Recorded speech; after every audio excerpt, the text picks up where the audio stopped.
আসসালামু আলাইকুম প্রিয় দর্শক, অন্য মঞ্চের আলাপচারিতায় আপনাদের সকলকে আমন্ত্রণ জানাচ্ছি।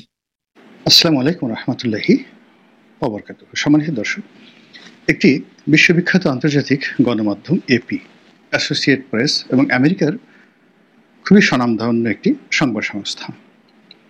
তো সেই সংবাদ সংস্থায় নাতি দীর্ঘ একটি সাক্ষাৎকার দিয়েছেন জনাব সজীব ওয়াজেদ জয়, এবং সেই সাক্ষাৎকারটির উপর ভিত্তি করে ভারত, আমেরিকা, ইংল্যান্ড, তারপর কানাডা এবং অন্যান্য যে সকল দেশের সঙ্গে বাংলাদেশের রাজনীতি জড়িত, ওতপ্রোতভাবে জড়িত, তারা অত্যন্ত গুরুত্বের সঙ্গে তার সেই সাক্ষাৎকারটি নিয়ে খুবই ইতিবাচক বিচার করেছে, বিশ্লেষণ করেছে এবং নানা রকম তাদের যে মন্তব্য, সেই মন্তব্য তারা প্রকাশ করেছেন।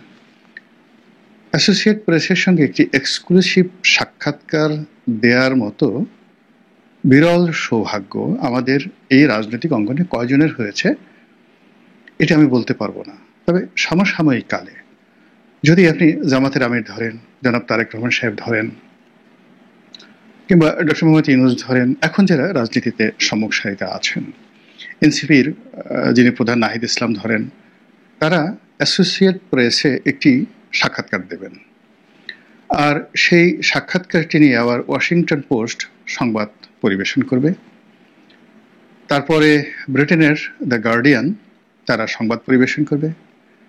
তারপর কানাডার প্রধানতম পত্রিকাগুলো আবার এগুলোকে লিড নিউজ করবে। ভারতের প্রথম শ্রেণীর পত্রিকাগুলো সেই অ্যাসোসিয়েট প্রেসের যে এপির যে জয়ের সাক্ষাৎকার সেটি নিয়ে সংবাদ পরিবেশন করবে। এটা কল্পনাই করা যায় না। এটা হলো প্রথম। দ্বিতীয়ত হলো যে জনাব সজীব ওয়াজেদ জয়ের মধ্যে কতগুলো পরস্পর বিরোধী ক্যারেক্টারিস্টিক্স রয়েছে। আমি যেহেতু তাকে খুব কাছের থেকে দেখেছি,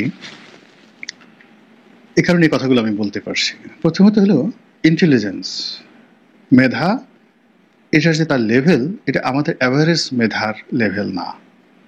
আমাদের দেশে ধরুন যারা নেতা আছেন, শেখ হাসিনা আছেন, খালেদা জিয়া আছেন, তারেক রহমান সাহেব আছেন, ডক্টর শফিক আছেন, এমনকি ডক্টর মোহাম্মদ ইউনূস, মানে এদের সবারই আইকিউ লেভেল আপনার আমার সঙ্গে 19-20, খুব বেশি না। তাদের অতিরিক্ত যেটা আছে সেটা হলো পদ আছে, পদবি আছে, পোর্টফোলিও আছে, তারপরে পিতার পরিচয় আছে, সংগঠন আছে, এরকম নানা কারণে এবং অনেকগুলো তথ্য, উপাত্ত এবং অভিজ্ঞতা রয়েছে। কিন্তু যেটা কি বলা হয় আইকিউ বলতে যে জিনিসটি বোঝা যায়, সেটি 9-এর উপরে উঠলে সেটার একটা আলাদা, মানে যাকে বলা হয় সেটার আলাদা বৈশিষ্ট্য হয়ে যায়। এবং সেই বৈশিষ্ট্যের কারণে দেখবেন যাদের আইকিউ লেভেল অ্যাবভ 9, তারা অনেকটা বহেমিয়ান, অনেকটা যাকে বলা হয় নির্লিপ্ত, দুনিয়ার কোনো কিছুর প্রতি তাদের ওরকম কোনো লোভ, লালসা, কামনা, বাসনা, ক্রোধ ইত্যাদি কোনো কিছুই কাজ করে না। তো জনাব সজীব ওয়াজেদ জয়ের যে আইকিউ লেভেল, এটি 9-এর উপরে, আমি এটা লিখে দিতে পারি। এবং এই কারণে আমাদের দৃষ্টিতে আমরা যারা সাধারণ মানুষ, কেউ তাকে অটিস্টিক বলার চেষ্টা করেছি, কেউ তাকে পাগল বলার চেষ্টা করেছি, কেউ তাকে বোকা, বেকুব, আমরা বরিশালের আঞ্চলিক ভাষায় বলি যে বলদ, এগুলো বলার চেষ্টা করেছি। কিন্তু আপনি যদি তার ড্রেস কোড দেখেন, অর্থাৎ যখন তিনি সুটেড বুটেড থাকেন, ভালো পোশাক আশাক পরেন, তখন আপনি দেখবেন যে এক্সট্রিম লেভেলে it looks like Barack Obama, it looks like যাকে বলা হয় Bill Clinton, John F Kennedy অথবা রোনাল্ড রিগান। আপনি জয়ের সবচেয়ে ভালো পোশাকগুলো পরে, হেয়ার স্টাইল করে তিনি যখন যে ছবিগুলো দিয়েছেন, ওই জিনিসগুলো আপনি দেখেন। আর আবার যখন তার বহেমিয়ান যে অবস্থা, একটা গেঞ্জি পরেন, হাতে কতগুলো যাকে বলা হয় ওই ট্যাটু আঁকা, তারপর সেই এলোমেলো চুল, কুকুর নিয়ে বসে আছেন, হাফ প্যান্ট পরা, এগুলো দেখলে আপনার কাছে মনে হবে যে নগর বাউল জেমসের মতোই তার একটা বহেমিয়ান জীবন। এটা হলো আমার দৃষ্টিতে। তিনি যখন ইংরেজি বলেন, তিনি এবং পুতুল তার দুজনই তাদের ইংরেজির মান, প্রোনাউন্সিয়েশন এবং একই সঙ্গে উপস্থাপন এবং উপস্থাপনের যে ঢং, এটা আমাদের এই সাবকন্টিনেন্টে বিলাল ভুট্টোর সঙ্গে শুধু তুলনা করা যেতে পারে। এমনকি ওই যে রাহুল গান্ধীও জয়ের মতো এত সুন্দর ইংরেজি বলতে পারেন না।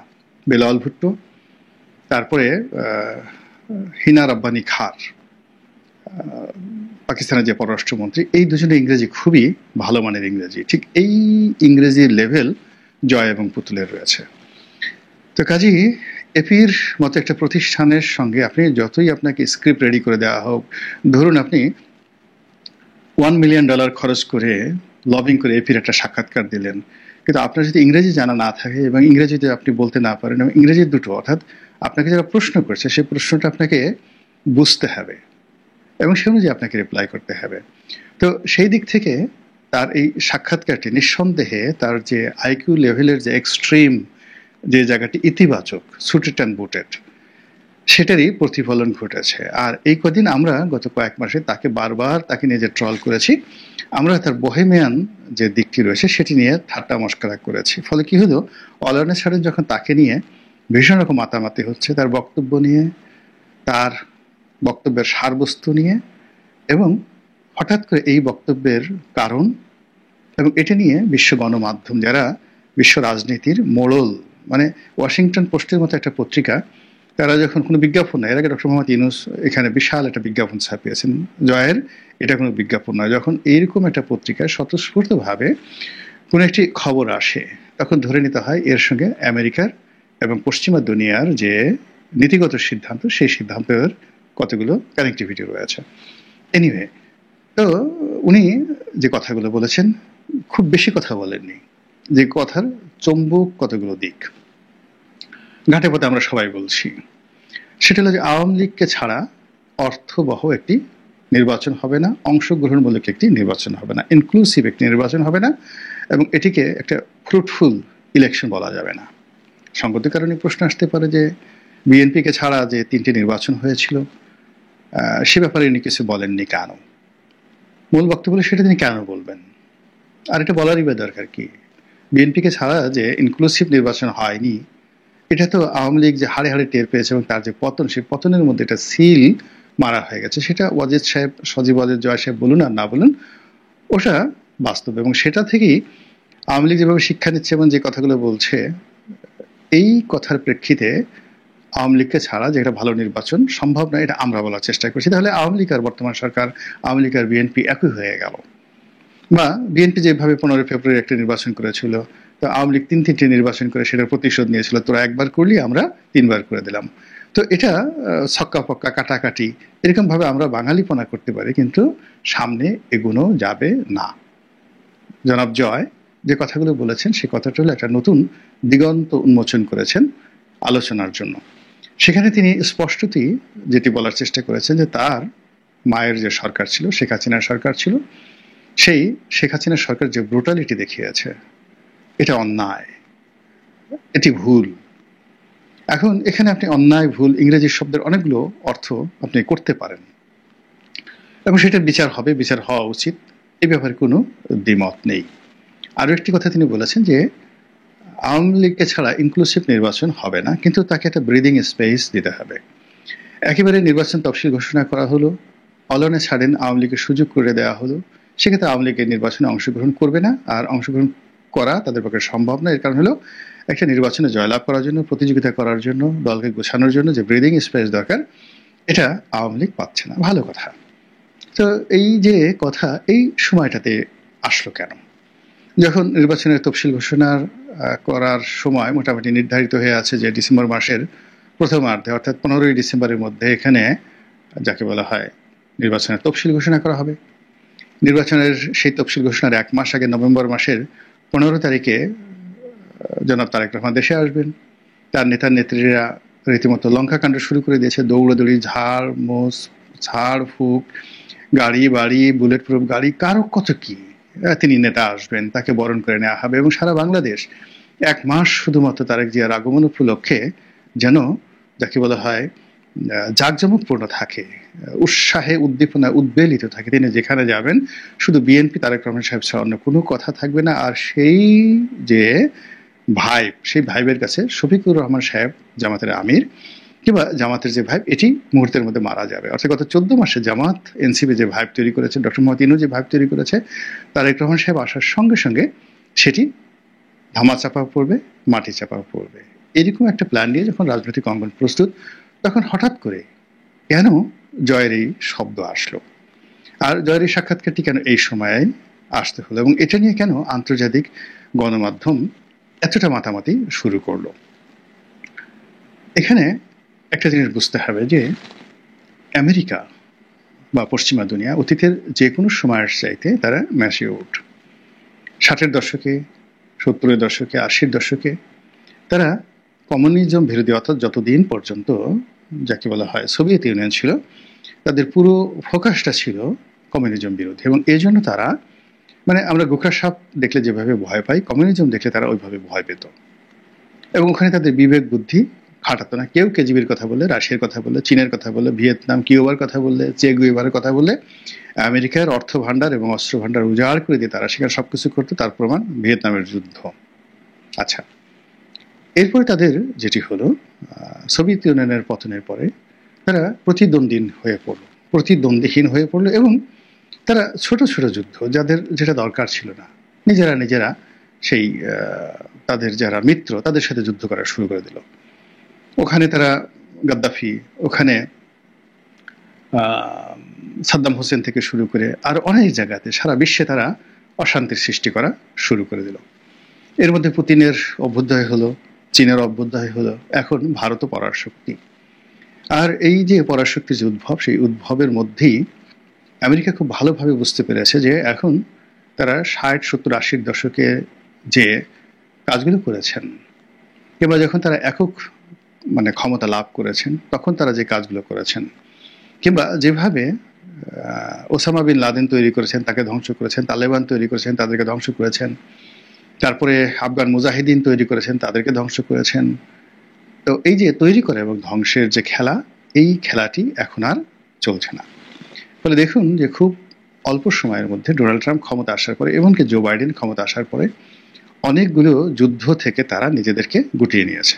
সিরিয়ার যুদ্ধ, এবং সিরিয়ার যুদ্ধ থেকে তাদের গুটিয়ে নেওয়ার সঙ্গে সঙ্গে রাশিয়া সেখানে যাকে বলা হয় তারাও গুটিয়ে নিয়েছে, ইরানও গুটিয়ে নিয়েছে, এবং সঙ্গে সঙ্গে সেখানে বাশার আল আসাদের পতন হয়েছে। ফলে আমেরিকার উপস্থিতির কারণেই তার প্রতিপক্ষগুলো সেখানে দাঁড়িয়ে আমেরিকার প্রতিপক্ষ যে রাষ্ট্রশক্তি থাকে তাদেরকে মদত দেয়, এটা আমেরিকা বুঝে গেছে। ফলে আমেরিকা অনেক জায়গা থেকে নিজেদেরকে গুটিয়ে নিয়ে আসছে। তারা ইয়েমেন থেকে গুটিয়ে নিয়ে এসেছে, লেবানন থেকে গুটিয়ে নিয়ে এসেছে, তারা এখন ইরানের সঙ্গে একটা সমঝোতা করার চেষ্টা করছে। বোঝার চেষ্টা করুন, তারা পাকিস্তান ভারতের সঙ্গে যুদ্ধ হয়েছে, মুহূর্তের মধ্যে সেটা বন্ধ করার জন্য পাগল হয়ে গেছে। গাজার যুদ্ধ তারা বন্ধ করে দিয়েছে, বিকজ আমেরিকাতে এখন এই মুহূর্তে যারা আছেন তারা জানেন যে চাকরির বাজার, ট্যাক্সের বাজার এবং অর্থনীতির কি বেহাল দশা হয়েছে। এবং তিনি, অর্থাৎ বর্তমান মার্কিন প্রেসিডেন্ট, যে নীতিগতভাবে আমেরিকা ফার্স্ট একের পর এক শুল্ক আরোপ করে যে কাজগুলো করার চেষ্টা করছেন, এটা বাংলাদেশের ডক্টর ইউনূসের যে ডক্ট্রিন সমূহ 3-0 থিওরি, রাষ্ট্রতন্ত্রে এসে জিরো হয়ে গেছে। ডোনাল্ড ট্রাম্পের যে আমেরিকা ফার্স্ট, তার যে হম্বিতম্বি, এগুলো সব দমন হয়ে গেছে, রিভার্স হয়ে গেছে। আমেরিকার মানুষ পাগল হয়ে গেছে তাকে তাড়ানোর জন্য। আর এই জন্য তিনি এখন নরেন্দ্র মোদীর সাথে বন্ধুত্ব করার জন্য নানা ছল করছেন। তার সাথে বলে যে আমার টেলিফোনে কথা হয়েছে, মিথ্যা কথা। নরেন্দ্র মোদী বলছেন যে না, আমার সঙ্গে কোনো কথা হয়নি। তো এইরকম একটা পরিবেশ এবং পরিস্থিতিতে আমেরিকা বাংলাদেশে তাদের যে ডিপ স্টেট পলিসি তারা নিয়েছিল, তাদের যে সকল এজেন্টকে তারা মনে করতো যে এরাদেরকে ক্ষমতায় বসালে তারা উল্টে ফেলবে, কিন্তু এরা যে আওয়ামী লীগ বা বিএনপির ওয়ার্ড পর্যায়ের একজন পলিটিশিয়ানের যে স্ট্রেংথ, শক্তিমত্তা, কৌশল এবং তার যে কাজ করার ক্ষমতা, তার উপর যে ডিপেন্ড করা, যে আপনি বিএনপি এবং আওয়ামী লীগ এই দুটো দলের ওয়ার্ড পর্যায়ের অনেক নেতা রয়েছেন, বিশ্বাস করেন সেই নেতাদের যে ধীশক্তি রয়েছে, সাহস শক্তি রয়েছে, এটা জনাব ইউনূসের উপদেষ্টা মণ্ডলীর একজনেরও নেই। ওয়ার্ড পর্যায়ে, ইউনিয়নের ওয়ার্ড পর্যায়ে যারা মেম্বার পদের, দিস ইজ পলিটিক্যাল ম্যাচুরিটি। আপনি যদি আওয়ামী লীগের যাকে বলা হয় বা বিএনপির চেয়ারম্যান হিসেবে দায়িত্ব পালন করেছেন কয়েকটা জেলাতে, যেমন ধরুন ময়মনসিংহ, গফরগাঁও, আমাদের পটুয়াখালীর গলাচিপা আমার নির্বাচনী এলাকাতে, ফেনী এই এলাকার চেয়ারম্যান অথবা উপজেলা চেয়ারম্যান 10 বছর বা 5 বছর দায়িত্ব পালন করেছেন, এমপির কথা বাদ দিলাম। এদেরকে এনে আপনি যদি একসাথে ঘন্টা গ্রুমিং করেন এই উপদেষ্টা মণ্ডলীদের মধ্যে সবাইকে। এই গাবতলী হাটে কয়েকবার বিক্রি করবেন, আবার কয়েকবার কিনে নেবেন। This is politics. তো এদের দ্বারা যে কিছু একটা হবে না, এটা আমেরিকা বুঝে গেছে। যদি 70-এর দশক হতো, 60-এর দশক হতো, এটা বুঝতে আমেরিকা 10 বছর লাগতো, 15 বছর লাগতো। আর বুঝার পরেও তারা কিন্তু গোয়ার্তুমি করতো। কিন্তু এখন তারা 24 ঘন্টার সময় নিচ্ছে না। যেভাবে ভারত পাকিস্তান যুদ্ধ বন্ধ করছে, যেভাবে মোদির সাথে সম্পর্ক করতে চাচ্ছে, আবার অনেকের সাথে তাদের যারা বন্ধুত্ব ছিল সেই বন্ধুত্ব তারা যেভাবে কাট আপ করে ফেলেছে, ঘ্যাট কাট আপ করে ফেলেছে। তো তারই প্রেক্ষিতে সজীব ওয়াজেদ জয় কিংবা শেখ হাসিনা কিংবা আওয়ামী লীগ, তাদের সঙ্গে কোনো সংযোগ স্থাপন হলো, এটি নিয়ে কিন্তু সরকারের মধ্যে এখনো যারা রয়েছেন সরকারের মাস্টার মাইন্ড, এবং এই সরকার সফল হলে যারা লাভবান হবেন, আর এই সরকার ব্যর্থ হলে যাদের পিঠের চামড়া থাকবে না, তারা কিন্তু এই বিষয়গুলো নিয়ে ভাবছেন। আর ভাবার ফলে একেবারে যখন সব কিছু পিন পয়েন্টে চলে এসছে, তখন হঠাৎ করে জনাব সজীব ওয়াজেদ জয়ের এই যে অভ্যুত্থান কিংবা অভ্যুদয় যা কিছু হচ্ছে, এটা সরকারকে সঙ্গত কারণেই বিচলিত করেছে। অস্থিরতা তৈরি হয়ে যায় সরকারের মধ্যে, এবং সরকারের অনেকগুলো বিষয় নিয়ে এখন সরকারকে নতুন করে চিন্তা ভাবনা করতে হচ্ছে। অন্যদিকে বিএনপির যে রাজনৈতিক হিসাব, তারা যেভাবে আওয়ামী লীগকে একেবারে মাইনাস করে দিয়েছিল, আওয়ামী লীগের কোনো চিন্তাই তাদের মধ্যে ছিল না। আওয়ামী লীগের সবকিছু তারা মনে করেছিল এটা আমাদের গনিমতের মাল। এখন আমরা কোন অংশটা নিজেরা রাখবো, আর কোন অংশটা জামাতকে দেবো, কোন অংশটা এনসিপিকে দেবো, এটা বিএনপির যারা মাসলম্যান তাদের মেজাজ মর্জির উপর নির্ভর করছিল গত 14 মাস ধরে। এরকম একটা ভাইব যেখানে তৈরি হয়ে আছে, এবং বাস্তবতা, শুধু ভাইব না, বাস্তবতাও তাই। গিয়ে দেখেন যেখানে যেখানে আওয়ামী লীগের ব্যবসা বাণিজ্য, শিল্প কলকারখানা রয়েছে, সেটা যেখানে বিএনপি মনে করেছে আমাদের এটার উপর প্রভুত্ব কায়েম করা দরকার, সেখানে বিএনপি করেছে। বিএনপিকে যেটা ফেলে দিয়েছে সেটা হয়তো জামাত গ্রহণ করেছে, জামাত যেটা ফেলে দিয়েছে এনসিপি গ্রহণ করেছে। এইভাবে আসলে ব্যবসা বাণিজ্য, শিল্প কল কারখানা, রাজনীতি, অর্থনীতি সবকিছু চলছে। তো সেখানে হঠাৎ করে যখন আবার এই জয়ের প্রসঙ্গ আসছে, এবং তাও অ্যাসোসিয়েট প্রেসের মতো একটা সংবাদ মাধ্যম, এবং সেটার আবার কন্টিনিউশন। যেমন ধরুন আমার একটা এই সাক্ষাৎকার আপনি চিন্তা করুন, আমি বললাম এখন আমার এই ইউটিউব চ্যানেলকে কেন্দ্র করে বাংলাদেশের প্রায় বড় বড় পত্রিকাগুলো, তারপরে টেলিভিশনগুলো, তারা ফটোকার্ড তৈরি করে, খবর তৈরি করে। এগুলো মোল্লারানি এই কথাগুলো বলেছে। ফলে অন্য ইউটিউবারের সাথে যদি আমাকে অন্য সবাই তুলনা করে, তাহলে দেখা গেল এটা হবে না। আবার ধরুন আমার কোনো একটা বক্তব্য যদি আন্তর্জাতিক গণমাধ্যমে চলে আসতো, তাহলে আমার এই গুরুত্ব আরো বাড়তো না, সঙ্গতি কারণে বাড়তো। আবার ধরুন দেখা গেল যে আমি সারাদিন ইউটিউবে বক্তব্য দিচ্ছি, এখন আপনারা যারা দর্শক আছেন তার চেয়ে আরও দর্শক, কিন্তু এই দর্শকগুলো সব গুলিস্তানের, এই দর্শকগুলো সব এমন একটা জায়গার যাদের মতামতের কোনো মূল্য নেই। ফলে কি হলো যে আমি এর সাথে গুরুত্বপূর্ণ কথা বলার পরেও পত্র পত্রিকাগুলো কিন্তু এগুলো গ্রহণ করতো না। তো পত্রপত্রিকা যখন দেশের গণমাধ্যম, মূলধারার গণমাধ্যম যখন তাদের টকশোতে, তাদের অনুষ্ঠানে গোলাম মোল্লা রনিকে অপরিহার্য মনে করছেন, আর আমি এই যে যা কিছু বলছি এগুলোকে নিয়ে আবার কেউ ফটো কাট করছেন, সেগুলোকে নিয়ে আবার কেউ সম্পাদকীয় করছেন, সেগুলোকে নিয়ে প্রতিবেদন করছেন, আবার সেগুলোকে নিয়ে কোটি কোটি ভিউ হয়ে যাচ্ছে বিভিন্ন টেলিভিশন চ্যানেলে।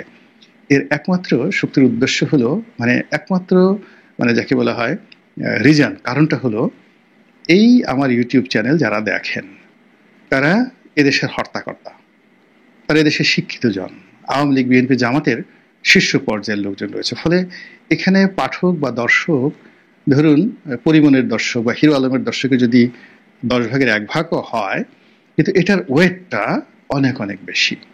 তো সেই দিক থেকে ধরুন বাংলাদেশে একটা মিডিয়াতে একটা খবর আসলো, সেটা বাংলাদেশ প্রতিদিন হোক, কালের কণ্ঠ হোক, কিংবা প্রথম আলো হোক, ডাজ নট ম্যাটার, কিন্তু যখন একটা খবর চলে আসে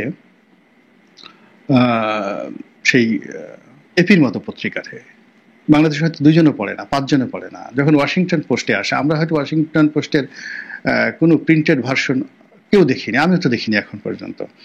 কিন্তু মূল ব্যাপারটা হলো যে বিশ্বের যেই জায়গাগুলো থেকে রাজনীতির চাবিকাঠি ঘোরানো হয়, যেখান থেকে সিদ্ধান্ত নিতে হয়, ঠিক সেই জায়গাটাতে ওই পত্রিকাগুলো নক করে এবং তাদের রিপ্রেজেন্ট করে। আপনি চিন্তা করেন দ্য ইকোনমিস্ট, সেটার একটা প্রতিবেদন, টাইম ম্যাগাজিনের একটা প্রতিবেদন, দ্য হিন্দু, ভারতের হিন্দু পত্রিকার একটা প্রতিবেদন, পাকিস্তানের ডন পত্রিকার একটা প্রতিবেদন, চীনের সিনহুয়ার একটা প্রতিবেদন, কিংবা জার্মানির সাইটুংয়ের একটা প্রতিবেদন, এর অনেক গুরুত্ব, বা ফ্রান্সের লামন্ডে পত্রিকার একটা প্রতিবেদন, এটার ভীষণ রকম গুরুত্ব, যেটা আমরা বাংলাদেশে কল্পনা করতে পারিনি। এবং সেই কাজটি জনাব সজীব ওয়াজেদ জয়ের জন্য ঘটেছে, তার পক্ষে ঘটেছে, বিপক্ষে ঘটেছে, হোয়াট এভার মেবি, এর জন্যই এটা নিয়ে আমরা এত আলোচনা করছি। মহান আল্লাহ আমাদের সবাইকে হেদায়েত দান করুন।